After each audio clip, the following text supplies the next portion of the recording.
Welcome to my mathematics classes. इस video में हम लोग क्लास 10th के मॉडल सेट के बारे में चर्चा करेंगे। देखिए, 1 से लेकर 5 क्वेश्चन के बारे में चर्चा करते हैं। क्वेश्चन क्या है? फर्स्ट क्वेश्चन है pz equal to Z square minus 64 के शून्यक है, यानी हमें जेड स्क्वायर माइनस 64 का शून्यक निकालना है। ऑप्शन ए में दिया है +-8, बी में दिया है +-4, सी में दिया है +-2, डी में दिया है +-3। हमें इसका शून्य निकालना है। 4 में से एक आंसर आएगा। देखिए कैसे शून्य निकाला जाता है। जेड स्क्वायर माइनस 64, शून्य मतलब 0 होता है। जेड स्क्वायर इक्वल टू क्या आ जाएगा? 64 उधर चल के माइनस है +64। जेड इक्वल टू स्क्वायर उधर चल गया √64। अब जेड इक्वल टू क्या हो जाएगा? 64 का वर्गमूल 8, यानी +-8। रूट में जब कोई संख्या निकलता है तो उसका +-2 चिन्ह होता है, यानी option number 1 correct answer. Next question देखिए, दिए गए बिंदुओं P06, बिंदु Q 70 एवं बिंदु R 50 में से कौन बिंदु x अक्ष को प्रतिच्छेद करता है? क्वेश्चन क्या कहता है कि दिया गया जो बिंदु है, 3 को बिंदु का निर्देशन दिया है, इसमें कौन x अक्ष पर प्रतिच्छेद, यानी x अक्ष पर कौन काटता है। तो हम लोग कैसे इसको निकालेंगे? देखिए निकालने का प्रोसेस। x अक्ष हो सीधा ऊपर नीचे जो होता है, ये क्या होता है? y डस्ट, सॉरी नीचे में y डस्ट होता है। और x अक्ष ये जो होता है मूल बिंदु के 0 तरफ माइनस वाला, यानी x डस्ट, और मूल बिंदु के दाएं तरफ x। तो हमें कितना कितना लेना है?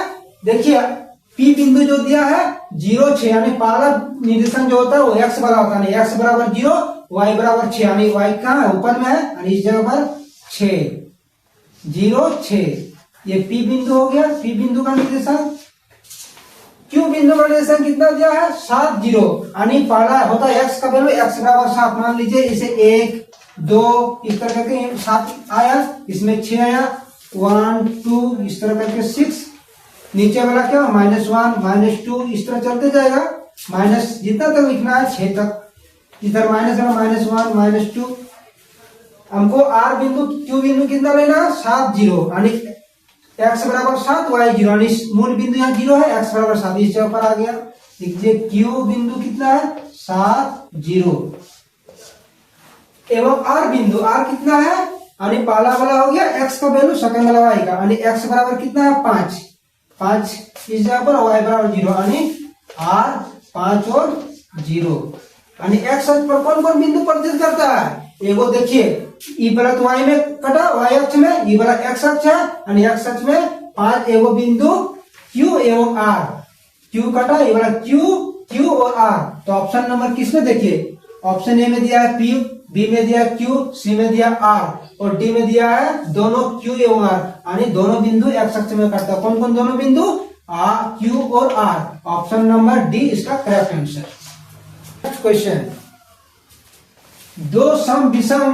दो सम परिमेय संख्याओं के बीच कम से कम कितनी विषम परिमेय संख्याएं हो सकती है? कहता है कि दो को सम परिमेय संख्या, उसके बीच कम से कम कितनी विषम परिमेय हो सकती है। यानी सम संख्या कहां शुरू होता है? 2 से, यानी 2 और उसके बाद सम संख्या 2 के बाद कितना था? 4। दो सम परिमेय संख्याओं के बीच, यानी 2 को सम परिमेय संख्या ले लिया, इसके बीच कहता है कम से कम कितनी विषम परिमेय संख्या हो सकती है। यानी परिमेय संख्या देखिए 2 और 4, इसके बीच क्या है? 3 है, यानी एक परिमेय संख्या 2 लिखिए, 2, 3, 4, यानी 1 है, यानी इसका ऑप्शन नंबर 1 करेक्ट आंसर 1। अगला सवाल देखिए, 2 क्रमित विषम संख्याओं का एचसीएफ होगा, यानी 2 को क्रमित विषम संख्या का एचसीएफ कितना होता है? लगातार 2 संख्या क्रमित विषम, यानी विषम संख्या कहां शुरू होता है? 1 से लगातार 1 के बाद कितना विषम संख्या होगा? 3। इसका एचसीएफ हमको निकालना है। एचसीएफ यानी 1 का फैक्टराइज कितना होगा? 1 × 1। 3 का क्या होगा? 3 इक्वल टू 3 × 1, यानी दोनों में क्या कॉमन है? 1 कॉमन है, यानी HCF equal to 1। Option number 1 correct answer. Video को आप लोग को कैसा लगा कमेंट में जरूर बताइएगा।